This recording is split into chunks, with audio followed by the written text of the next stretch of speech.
I need you to look at something. This is a map of the United States. Every dot that you see is what the federal government officially calls a Superfund site, the most contaminated, toxic locations within the country. And each dot that you see made it onto the list called the National Priority List. Now count them with me. 1 dot, 10 dots, 100 dots. There are about 1,300 dots on this map.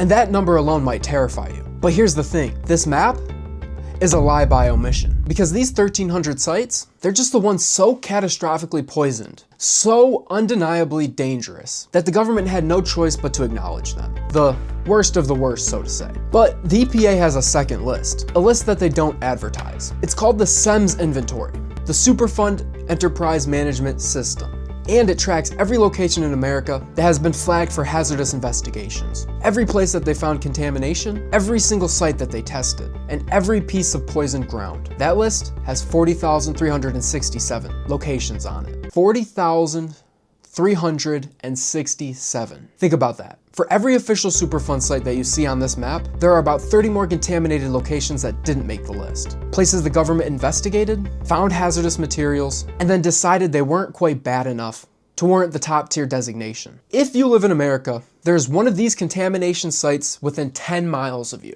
Statistically, you are closer to poisoned ground than you are to the nearest Starbucks. And here's what broke my brain. I had no idea that I was living near one of these my entire life. So I started digging, and that's when I found this Reddit post from 4 years ago. I've been living in a basement unit for the past year. I just learned about the Superfund site right next door. A couple months ago, groundwater flooded my room by seeping through the floor. Should I be worried? Should I be worried? That question sat in my chest like a stone, because I knew that feeling. I used to live down the road from the McLaw steel plant in Michigan, an old factory, and it was massive. And when they started tearing it down, I see these giant plumes of dust from half a mile away, rolling across empty fields towards my house. I remember standing there and watching that dust drift closer and thinking, should I be worried? I didn't know it was a Superfund site, and I didn't know that McLaw steel had poisoned the ground with lead and chromium. I didn't know that vapor intrusion was a thing, that toxic chemicals can literally evaporate from poisoned soil, through your foundation, and accumulate in your bedroom where you sleep. I just knew something felt wrong. So when I read that Reddit post, this person lying in bed and groundwater seeping through their floor, asking the internet if they should be worried, I realized his question was my question too. And it's probably your question as well. So should we be worried? To answer that, I had to go back to the beginning, to the place where this entire system was started. A place where the ground was so poisoned, it burned children's feet through their shoes. A place called Love Canal. The story of Love Canal doesn't start in 1978. It starts in 1942 when Hooker Chemical Company bought an abandoned canal and turned it into a dump for their toxic waste. For 11 years, they dumped 21,000 tons of chemical sludge in metal drums. Benzene, dioxin, pesticides, and lindane. Then, in 1953, they covered it up and sold it to the city for $1 before walking away. Then the city built a school on top of it. Then built a neighborhood, streets, playgrounds, and homes. For 25 years, families lived a normal life on top of 21,000 tons of poison, until the drums started to rust, and then leak. And in 1978, chemicals started surfacing. Children came home with chemical burns on their hands and feet, and puddles in backyards allegedly turned black and oily. And some say the air smelled like it could kill you. And on top of this, women were having miscarriages at an alarming rate, almost double the rate of the rest of the city. And a 27-year-old mother named Lois Gibbs started connecting the dots. Her son Michael was sick. He had epilepsy, a liver disorder, and asthma. And his elementary school sat directly on top of the old canal. So Lois went door to door with a petition to close the school. And that's when she realized everybody was sick. She compiled the data herself. She mapped the illness, documented every child with birth defects, every adult with cancer, and every miscarriage. Then she took it to the authorities. They dismissed her. And not just dismissed.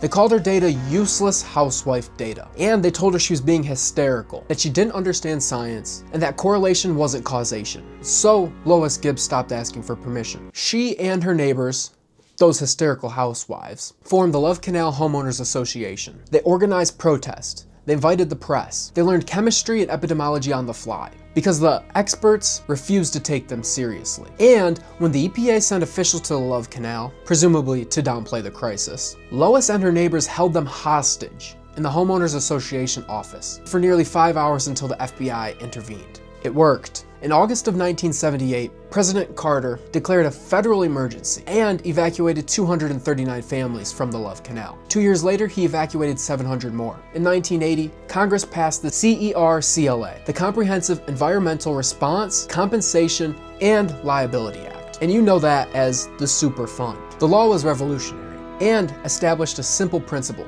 the polluter pays. If your company dumped poison, your company pays to clean it up. And for the sites where the polluter was gone, the orphan sites, the government created a super fund, paid for by taxing the chemical and petroleum industries to cover the cost. Lois Gibbs won. The hysterical housewives and their useless housewife data forced the most powerful government in the world to admit it had failed her. She gave us the playbook. Ordinary citizens, ignored by the system, gathering their own data and refusing to be dismissed. So problem solved, right? The law passed, the fund was created, right? And that's what I thought.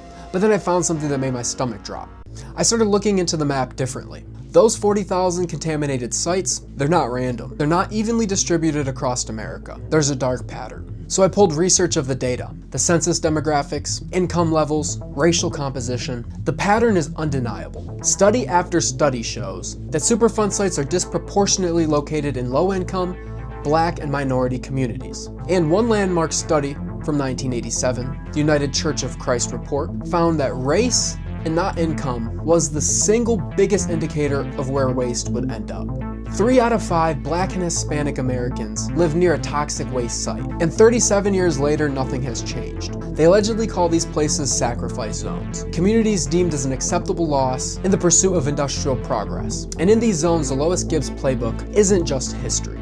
It's current events happening now. And let me show you what I mean. This is St. James Parish, Louisiana. It sits in an 85-mile stretch along the Mississippi River, between Baton Rouge and New Orleans. The locals call it Cancer Alley, while the petrochemical companies call it Opportunity. There are over 150 oil refineries and chemical plants crammed into this one corridor, and apparently the air is thick with it. You can smell it and taste it. And the cancer rates are some of the highest in the country. In 2018, a Taiwanese plastics company called Formosa Plastic announced plans to build a $9.4 billion complex in St. James Parish. It would be one of the largest of its kind in the entire world, and it would sit in a community that is 90% Black. That's when a woman named Sharon Lavigne said no. She's a retired special education teacher, a grandmother, and she founded an organization called Rise St. James Parish in order to fight the plan. She organized protests. She gathered data on air quality and cancer rates, and then she went door to door just like Lois Gibbs, documenting who was sick and where they lived. And guess what? The authorities dismissed her, not with the exact words of useless housewife data or hysterical housewife. The words are much more polished now. They said the plant would bring jobs, economic development, and of course progress. And they said the emissions would be within acceptable limits, and that the community's concerns were based on emotion and not science. It's the same playbook, just a different decade, with the same dismissal. And Sharon Lavigne fought anyways. And in 2021, she won the Goldman Environmentalist Prize, the Nobel Prize for Environmentalism. And as of right now, the plant still hasn't been built. The courts tried to revive it in 2024. The company says they're still coming. But Sharon Lavigne and her efforts have delayed it for more than 6 years. She turned a done deal into a deadlock. And in this case, David didn't just beat Goliath. She put Goliath in a coma. But here's what keeps me up at night and the reason I made this video. Sharon shouldn't have to fight. The system that was designed to prevent Love Canal from ever happening again, the Superfund law, the EPA, all of it, failed her before the first shovel even hit the ground. Because the injustice isn't just where the sites are at, it's what happens after we find them. The cleanup itself is broken. And let me show you why. Okay, so after going through all of that stuff, the broken system, the sacrifice zones, I wanted to find a success story. So right now, we're getting in the car. We're going to head up to the Indian Bend Wash. It's an 11-mile green belt out here in Scottsdale, Arizona. As you can see, it's sunny. It's beautiful outside today, per usual here in Arizona. All right, we're here. And this is the Indian Bend Wash.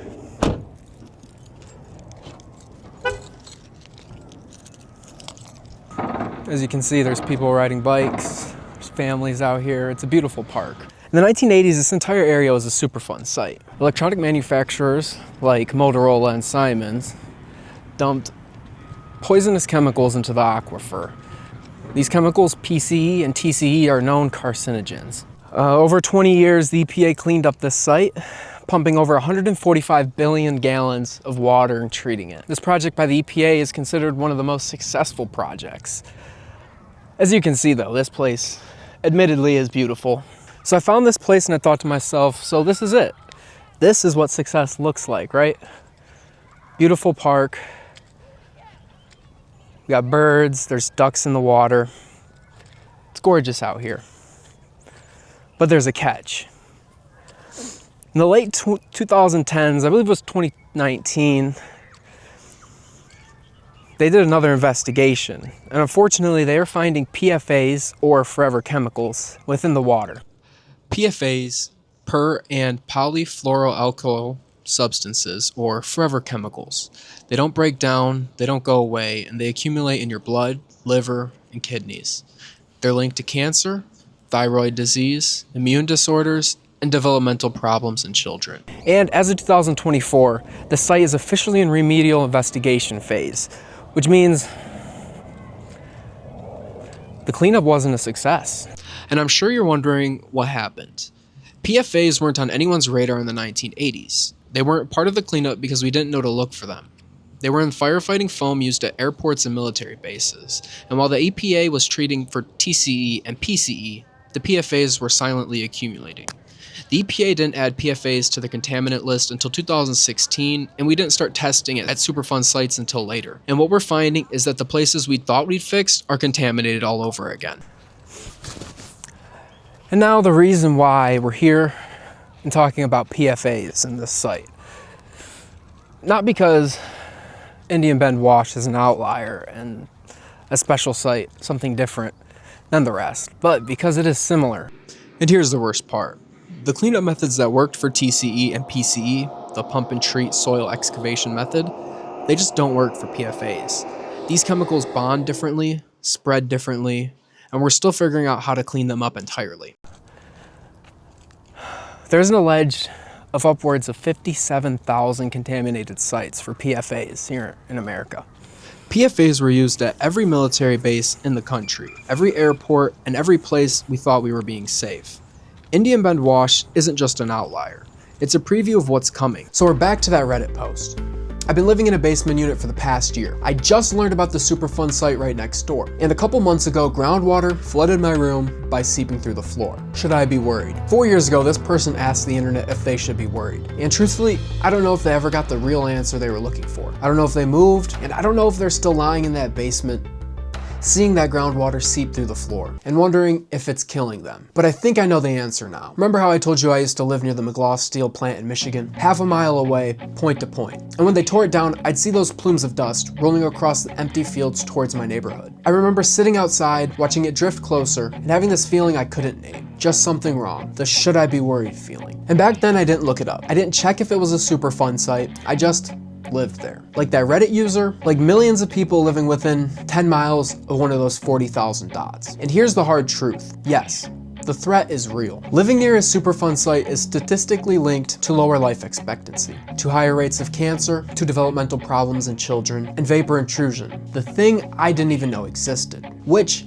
it's documented across hundreds of locations in the country. Toxic chemicals evaporating through poisoned soil, seeping into homes, and accumulating in bedrooms where people sleep. The invisible monster is real. So yes, maybe you should be worried, but worried isn't the point. And aware is. Because this story has one more twist. Remember that Polluter Pays principle, the tax on chemical and petroleum companies, in which funded the orphan site cleanups? It expired in 1995. And for 26 years, the polluters stopped paying. The cleanup fund dried up, and the burden shifted onto us, the taxpayers. The companies that made billions of dollars polluting the ground paid nothing, while we footed the bill. And that super fund wasn't so super anymore. It was bankrupt. But in 2021, something changed. The Infrastructure Investment and Jobs Act reinstated the tax. And for the first time in a generation, the Polluter Pays principle is back. And in 2024, the EPA finally designated the two most common PFA chemicals as hazardous substances under the Superfund law, which means for the first time, the agency has a legal authority to force companies to clean them up too. This isn't a story that's over. It's a story that's still being written today. And the only thing that's ever worked, the only thing is the Lois Gibbs playbook. Ordinary people paying attention, gathering their own data and evidence, and refusing to be dismissed. The hysterical housewife who saved Love Canal, or the grandmother who stopped a $9.4 billion chemical plant in Cancer Alley. The Reddit user who asked if they should be worried and started looking for answers. That's how this gets fixed.